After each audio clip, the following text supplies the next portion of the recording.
हाँ, तो इस वीडियो में मैं आपको सिंटैक्स के अंतर्गत रूल्स ऑफ प्रोनाउन बताने चल रहा हूँ। प्रोनाउन सही करने के नियम, प्रोनाउन के सही प्रयोग के नियम को बताने चल रहा हूँ। पहले तो प्रोनाउन क्या है? तो नाउन के स्थान पर जो बोला जाता है वही प्रोनाउन होता है, यानी संज्ञा के स्थान पर जो बोला जाता है वही सर्वनाम यानी प्रोनाउन कहलाता है। जैसे मान लीजिए कहा जाए Mohan is absent because Mohan is ill. Mohan अनुपस्थित है क्योंकि मोहन बीमार है। तो दो बार मोहन आया, अच्छा नहीं लग रहा है बोलने में, इसको ऐसे कह दिया जाए Mohan is absent because he is ill. Mohan अनुपस्थित है क्योंकि वह बीमार है। तो जो ही आ गया वो मोहन के स्थान पर आ गया, मोहन के लिए आया है ही, तो ही प्रोनाउन है। अब ये प्रोनाउन का प्रयोग बड़ा महत्वपूर्ण है, बड़े ध्यान से आप इसको नियमों को लिखें और समझें, बहुत महत्वपूर्ण है। कॉम्पिटिटिव परीक्षाओं में यही सब आते हैं, सिंटैक्स बहुत पूछता है। तो आप एक एक नियम को लिखना शुरू कीजिए। लिखिए,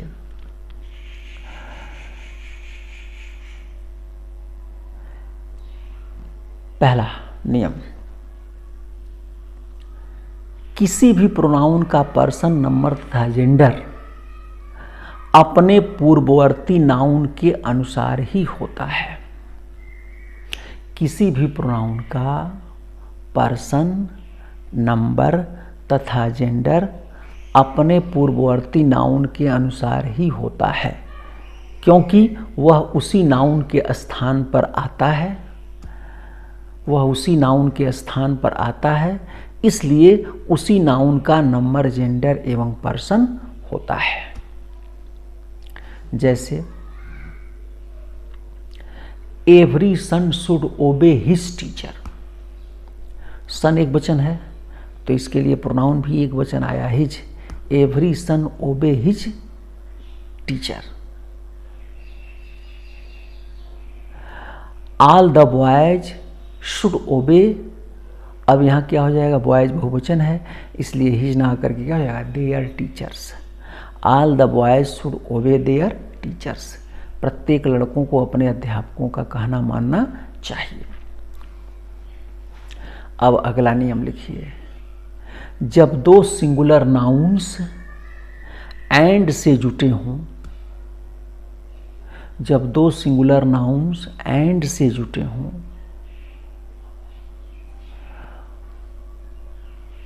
तो उनके साथ वर्ब एवं प्रोनाउन दोनों बहुवचन अर्थात प्लूरल नंबर में आते हैं। तो उनके साथ वर्ब एवं प्रोनाउन दोनों प्लूरल नंबर अर्थात बहुवचन में आते हैं, क्योंकि दोनों मिलकर बहुवचन हो जाते हैं, क्योंकि दोनों मिलकर बहुवचन हो जाते हैं। जैसे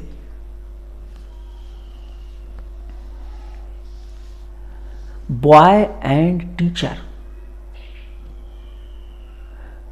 बॉय एंड टीचर,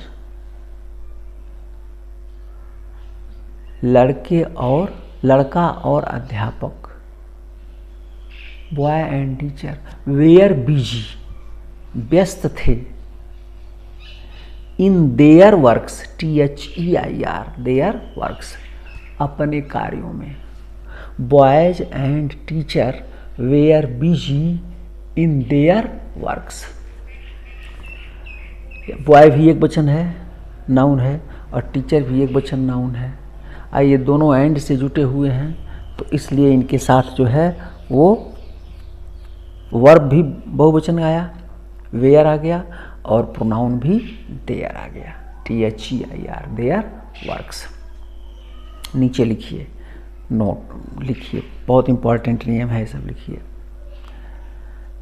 जब दो सिंगुलर नाउन एंड से जुटे हों जब दो सिंगुलर नाउन्स एंड से जुटे हों और उनसे पहले ईच या एवरी लगा हो, उनसे पहले ईच या एवरी लगा हो,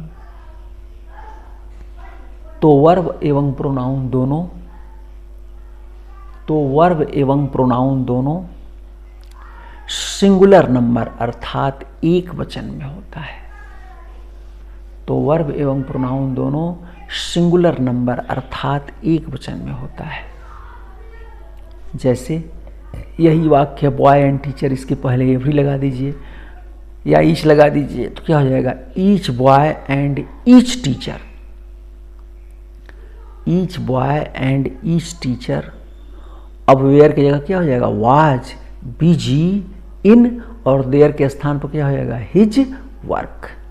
each boy and each teacher was busy in his work, या every boy and every teacher was busy in his work. अब देखिए एवरी आ जाने से एक वचन का वर्ब और एक वचन का प्रोनाउन लगा, और वही एवरी या ईच नहीं आया था तो दोनों मिलाकर के बहुवचन थे, तो बहुवचन का वर्ब और बहुवचन का प्रोनाउन लगा था। अब तो आप स्पष्ट समझ गए होंगे। अगला नियम लिखिए, जब दो या दो से अधिक सिंगुलर नाउन्स, जब दो या दो से अधिक singular nouns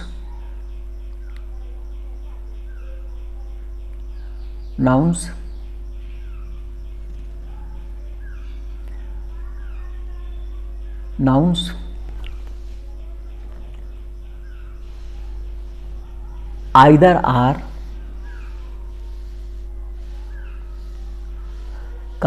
neither nor, either dash dash dash are, neither dash dash dash nor, are,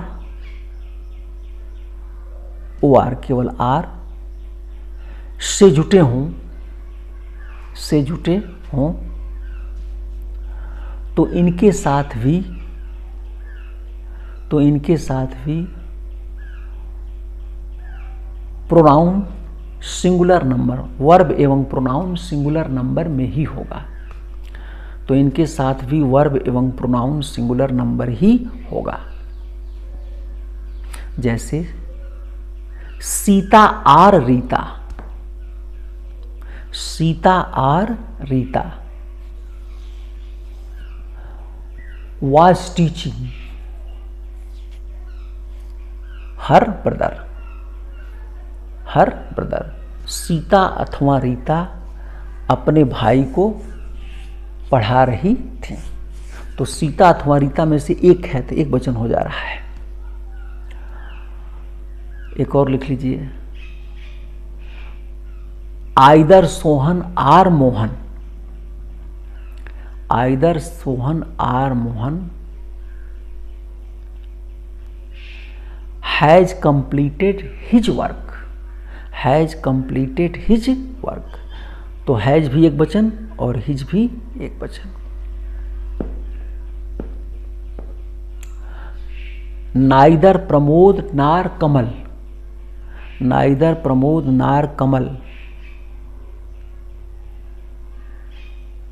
is doing his work. Is भी एक वचन और हिज भी एक वचन, दोनों में से एक की बात हो रही है। और इसी को जब केवल एंड से जोड़ देंगे तो दोनों मिलाकर के बहुवचन हो जाएंगे, तब बहुवचन की क्रिया आएगी। और इसके पहले ईच या एवरी लगा देंगे तब भी दोनों में से एक की बात होगी। जैसे ऊपर है every boy and every teacher, प्रत्येक लड़का और प्रत्येक अध्यापक, माने एक एक की बात हो रही है, अध्यापक और लड़के की। Was busy in his work. तो इस तरह से एंड से केवल जुटे रहने पर बहुवचन होगा, और एंड से जुटे रहने के बाद जब ईच या एवरी आ जाएगा या आइदर आर नाइदर नार आर आ जाएगा तो फिर उसके साथ एक वचन की क्रिया और एक वचन का प्रोनाउन प्रयोग किया जाएगा। अगला लिखिए, जब एक सिंगुलर सब्जेक्ट हो, जब एक सिंगुलर सब्जेक्ट हो तथा एक प्लूरल सब्जेक्ट हो, एक प्लूरल सब्जेक्ट हो और ये आइदर आर, नाइदर नार, आर या नार, नार से भी आ सकता है, नार से जुड़े हों तो इसमें प्लूरल सब्जेक्ट को ही बाद में रखते हैं। प्लूरल सब्जेक्ट माने बहुवचन को ही बाद में रखते हैं और इसी के अनुसार वर्ब एवं प्रोनाउन भी प्लूरल नंबर यानी बहुवचन में ही आता है और इसी के अनुसार वर्ब एवं प्रोनाउन दोनों प्लूरल नंबर अर्थात बहुवचन में ही आता है। माने एक सिंगुलर नाउन रहेगा या एक सिंगुलर सब्जेक्ट रहेगा और दूसरा प्लूरल सब्जेक्ट रहेगा, तो प्लूरल सब्जेक्ट और ये आइदर आर, नाइदर नार, आर या नार से जुटे होंगे तो हम प्लूरल वाले को ही बाद में रखेंगे और उसी के अनुसार वर्ब भी प्लूरल में रहेगा और प्रोनाउन भी प्लूरल में रहेगा। जैसे either Sohan or his friends, either Sohan or his friends. Sohan एक वचन है सिंगुलर नंबर और फ्रेंड्स बहुवचन है प्लूरल नंबर, तो इसीलिए ये बाद में आया है। Either Sohan or his friends are reading, अब बहुवचन की क्रिया है इस फ्रेंड्स के अनुसार, are reading their books, THEIR, their बहुवचन का प्रोनाउन आ गया, their books. Either Sohan or his friends are reading their books. एक और उदाहरण लिख लीजिए, नाइदर कुसुम नार हर ब्रदर्स, नाइदर कुसुम नार हर ब्रदर्स। तो कुसुम एक वचन है और ब्रदर्स बहुवचन है, तो इसके साथ क्या हो जाएगा, were doing their works. Were भी बहुवचन हो गया, देयर भी बहुवचन हो गया। अब आप समझ गए होंगे। अगला नियम लिखिए, जब दो या तीनों पर्सन्स का प्रयोग एक ही वाक्य में करना होता है, जब दो या तीनों पर्सन्स का प्रयोग एक ही वाक्य में आता है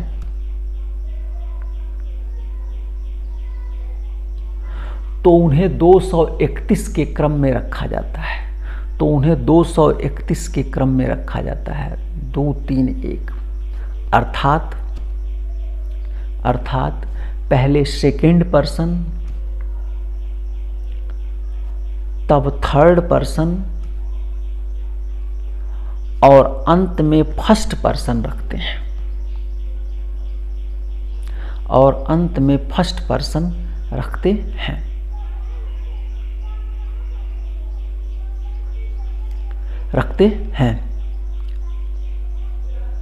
और तब इनके साथ वर्ब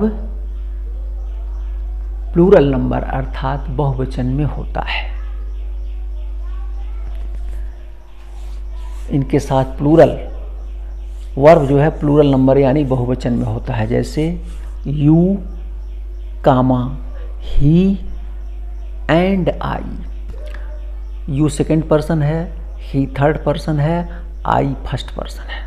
रखने का क्रम पहले कामा लगाते हैं, 2 शब्द जोड़ना हो तो एंड से जोड़ते हैं, 3 शब्द जोड़ना हो तो 2 कामा से और अंत में एंड, 4 शब्द जोड़ना हो तो 2 कामा फिर लास्ट में एंड, 10 शब्द जोड़ना हो तो सब कामा से करते करते लास्ट वाले को एंड से जोड़ देते हैं। जैसे राम एंड श्याम, 3 शब्द हो जाएगा तो राम कामा श्याम एंड मोहन, 4 शब्द हो जाएगा तो Ram comma Shyam comma Mohan and Suresh, ऐसे जोड़ते चले जाएंगे तो हो जाएगा यू ही एंड आई। अब यहाँ बहुवचन की क्रिया हो जाएगी तो क्या होगा, are fast friends. You he and I are fast friends. You and I, you second person है, थर्ड पर्सन आया नहीं तो फिर फर्स्ट पर्सन हो गया I. You and I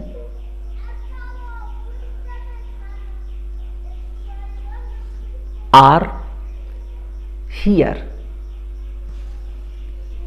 are here.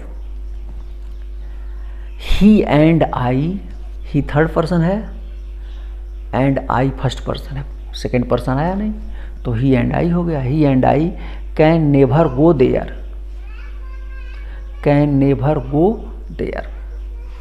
तो इस प्रकार आप इसका प्रयोग कर लेंगे। इसके बाद है, लिखिए, यदि किसी नाउन या प्रोनाउन के बाद आई का प्रयोग होता है, यदि किसी नाउन या प्रोनाउन के बाद आई का प्रयोग होता है, यानी यदि किसी नाउन या प्रोनाउन से आई एंड के द्वारा जुटा रहता है, तो उसके साथ आने वाला प्रोनाउन, तो उसके साथ आने वाला प्रोनाउन फर्स्ट पर्सन प्लूरल में आता है, फर्स्ट पर्सन प्लूरल में आता है। अर्थात फर्स्ट पर्सन प्लूरल क्या है? आवर, अर्थात आवर आता है, आवर आता है, आवर आता है। और यदि किसी थर्ड पर्सन के साथ, यदि किसी थर्ड पर्सन के प्रोनाउन के बाद, यदि किसी थर्ड पर्सन के प्रोनाउन के बाद मत लिखिए, थर्ड पर्सन के प्रोनाउन के साथ, साथ अर्थात उस थर्ड पर्सन के प्रोनाउन से पहले यू आता है, यू आता है, तो उसके साथ सेकेंड पर्सन का प्रोनाउन, सेकेंड पर्सन का प्रोनाउन अर्थात योर लगता है, अर्थात योर लगता है। जैसे Pramod and I,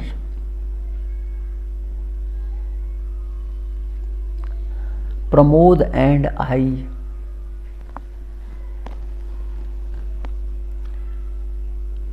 should learn, should learn, अब क्या हो जाएगा? आवर लेसन, क्योंकि प्रमोद थर्ड पर्सन है, उसके बाद आई आया हुआ है। Pramod and I should learn our lessons, our lessons.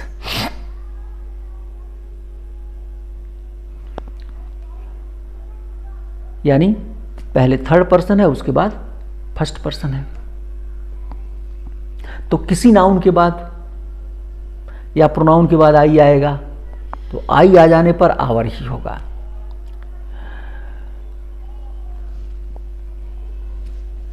अब मान लीजिए अगर यह था कि यू एंड आई, प्रमोद न रह करके रहता है you and I should learn, तो यहां क्या होता? You and I should learn, तो क्या होता? आवर लेसन तब भी होता, क्योंकि किसी भी नाउन या प्रोनाउन के बाद आई आएगा तो आवर ही होगा। लेकिन जब थर्ड पर्सन से पहले यू आया रहेगा, माने यू आएगा उसके बाद थर्ड पर्सन आएगा, तब वहां योर होगा। लेकिन यू के बाद, लेकिन थर्ड पर्सन के बाद फिर आई फर्स्ट पर्सन आ गया तो आवर हो जाएगा। याद रखिए, यू के बाद थर्ड पर्सन आना चाहिए, सेकंड पर्सन थर्ड पर्सन। अगर फर्स्ट पर्सन फिर आई आ गया या वी आ गया तो फिर आवर ही होगा। तो लिखिए you and Pramod, you and Pramod, तो यू सेकंड पर्सन है, प्रमोद थर्ड पर्सन है, तो यहां क्या हो जाएगा? You and Pramod should read, should read. अब बोलिए योर बुक होगा कि आवर बुक होगा? क्या होगा? योर बुक, क्योंकि यू के बाद प्रमोद थर्ड पर्सन आया है। लेकिन यू के बाद अगर थर्ड पर्सन प्रमोद ना करके आई आता तो आवर हो जाता। अब समझ गए होंगे, you and Pramod should read your books.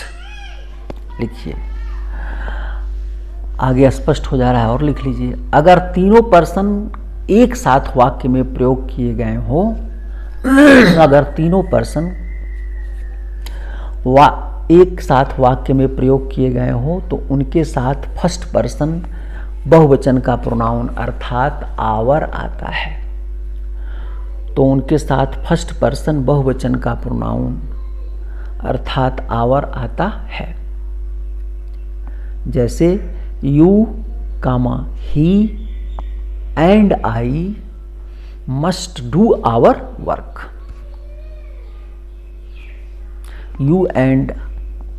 You he and I must do our work.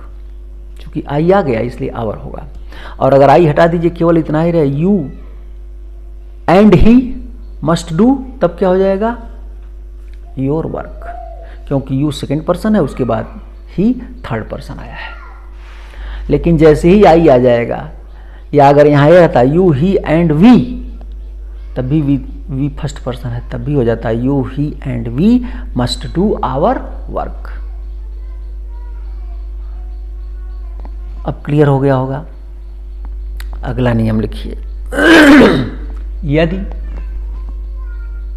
यदि किसी वाक्य में वर्ब टू बी क्या है? वर्ब TO2BEB, कोष्ट में लिख लीजिए। Is am are was were. Is am are was were ये वर्ब टू बी है। तो यदि किसी वाक्य में वर्ब टू बी अर्थात is am are was were का कॉम्प्लीमेंट COMPLEMENT कॉम्प्लीमेंट, कोष्ट में लिख लीजिए। कॉम्प्लीमेंट की हिंदी क्या होती है? पूरक। कॉम्प्लीमेंट कोई प्रोनाउन है तो वह सदैव नॉमिनेटिव केस में, NOMINATIVE नॉमिनेटिव केस में अर्थात कर्ता कारक में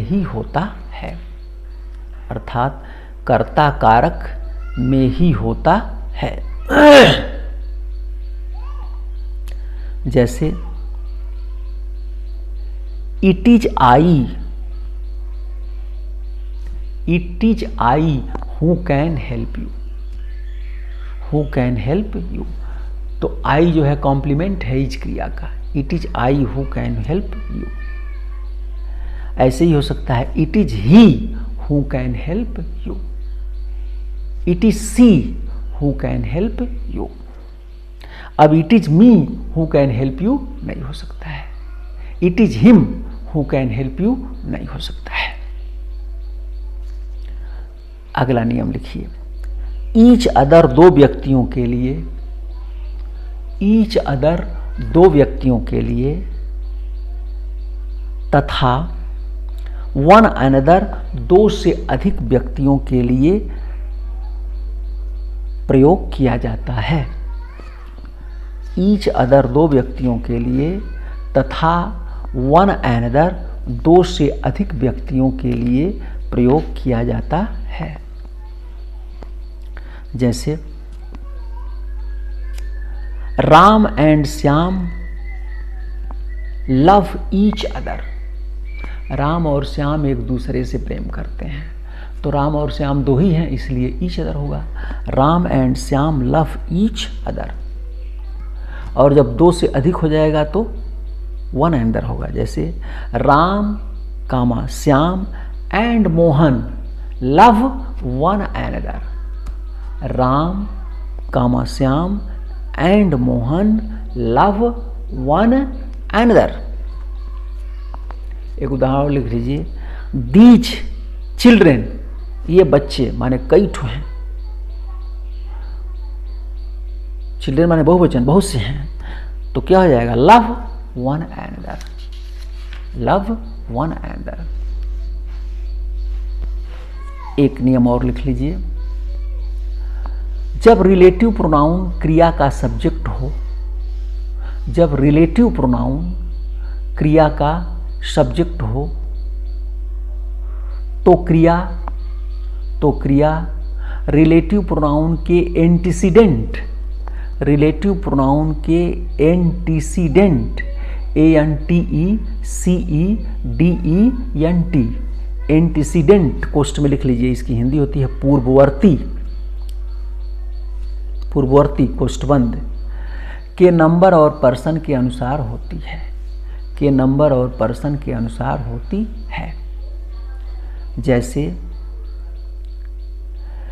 it is I who am your friend, लिख लीजिए इसको, it is I who am your friend, it is I who am your friend. अब इसमें रिलेटिव प्रोनाउन कौन है? हु है, दोनों वाक्य को जोड़े हुए है। और रिलेटिव प्रोनाउन इसलिए है कि ये हूँ किसके लिए आया है? आई के लिए। इट इज आई, यह मैं हूं जो, तो हूँ किसके लिए आया है? आई के लिए। और आई तो हूँ आया आई के लिए, तो आई क्या हो गया? एंटीसीडेंट हो गया, पूर्ववर्ती हो गया। चिन्ह लगा लीजिए उसमें। हूँ रिलेटिव प्रोनाउन है और आई एंटीसीडेंट है। तो अब हूँ के बाद जो क्रिया आएगी वह एंटीसीडेंट के अनुसार होगी। एंटीसीडेंट कौन है? आई के अनुसार होगी। तो इसीलिए एम का प्रयोग हुआ है। इट इज आई हूँ एम योर फ्रेंड, यह मैं हूँ जो तुम्हारा मित्र हूँ। अब ऐसे नहीं कहा जा सकता है इट इज आई हूँ इज योर फ्रेंड, यह मैं हूँ जो तुम्हारा मित्र है, ऐसे नहीं बोलेंगे। यह मैं हूँ जो तुम्हारा मित्र है, ऐसे नहीं बोला जाएगा। एक उदाहरण और लिख लीजिए। This is one of the boys, this is one of the boys who have stolen the books. This is one of the boys who have stolen the books. यह उन लड़कों में से है जो किताबें चुराए हैं। अब देखिए, हूँ रिलेटिव प्रोनाउन है, हूँ से पहले बॉयज आया है, ये एंटीसीडेंट है। तो हूँ के बाद जो क्रिया आना चाहिए बॉयज के अनुसार होना चाहिए। बॉयज बहुवचन है इसीलिए हैव आया है।